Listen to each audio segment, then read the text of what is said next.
স্বাস্থ্য ভালো রাখতে চাইলে আপনার জীবনে হাঁটার মতো সহজ অভ্যাস আর কিছু নেই। নিয়মিত হাঁটার মাধ্যমে ওজন নিয়ন্ত্রণ, মানসিক স্বস্তি এবং দীর্ঘস্থায়ী রোগ প্রতিরোধ করা সম্ভব। কিন্তু কোন বয়সে কতক্ষণ হাঁটলে বেশি উপকার পাবেন? চলুন আজ এই বিষয়টি সম্পর্কে বিস্তারিত জানি। 18 থেকে 30 বছর বয়স জীবনের শক্তি আর উদ্যমে ভরপুর সময়। এই বয়সে পেশির শক্তি অনেক বেশি থাকে, ফলে প্রতিদিন 30 থেকে 60 মিনিট হাঁটা খুব একটা কঠিন নয়। এই বয়সে নিয়মিত হাঁটার মাধ্যমে আপনি স্ট্রেস কমাতে, ওজন নিয়ন্ত্রণে রাখতে এবং শরীরকে আরও ফিট রাখতে পারবেন।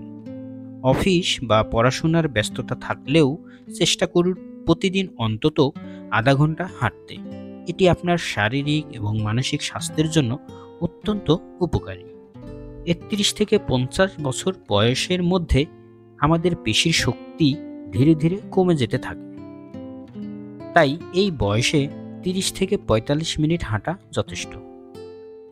এই বয়সে দীর্ঘস্থায়ী রোগ যেমন ডায়াবেটিস, উচ্চ রক্তচাপ বা হৃদরোগ প্রতিরোধে হাঁটা অত্যন্ত কার্যকর। ব্যস্ত সময়ের ফাঁকে আপনি কর্মস্থলে যাওয়া আসার সময় হেঁটে যেতে পারেন। এছাড়া লিফটের বদলে সিঁড়ি ব্যবহার করাও হতে পারে একটি ভালো বিকল্প। মনে রাখবেন, হাঁটতে হবে নিয়মিত এবং রুটিন মেনে।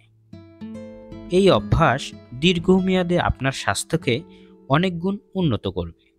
যে কোনো বয়সেই হাঁটা আপনাকে শারীরিক ও মানসিক স্বাস্থ্যের দিক থেকে উপকৃত করবে। তবে হাঁটার সময় উপযুক্ত জুতা পরুন এবং সঠিক ভঙ্গিতে হাঁটুন। এটি হাঁটার অভ্যাস আরও আরামদায়ক করবে। বিশেষজ্ঞরা বলেছেন, প্রতিদিন হাঁটার মাধ্যমে আপনি শুধু সুস্থ থাকবেন না, বরং দীর্ঘমেয়াদে আপনার জীবনযাত্রার মানও উন্নত হবে। স্বাস্থ্যই সম্পদ, আর সুস্থ থাকতে চাইলে হাঁটার মতো সহজ অভ্যাস গড়ে তুলুন। আপনার বয়স যাই হোক, প্রতিদিন হাঁটার জন্য একটু সময় বের করুন। নিজের এবং পরিবারের জন্য এই বিনিয়োগটি অত্যন্ত গুরুত্বপূর্ণ।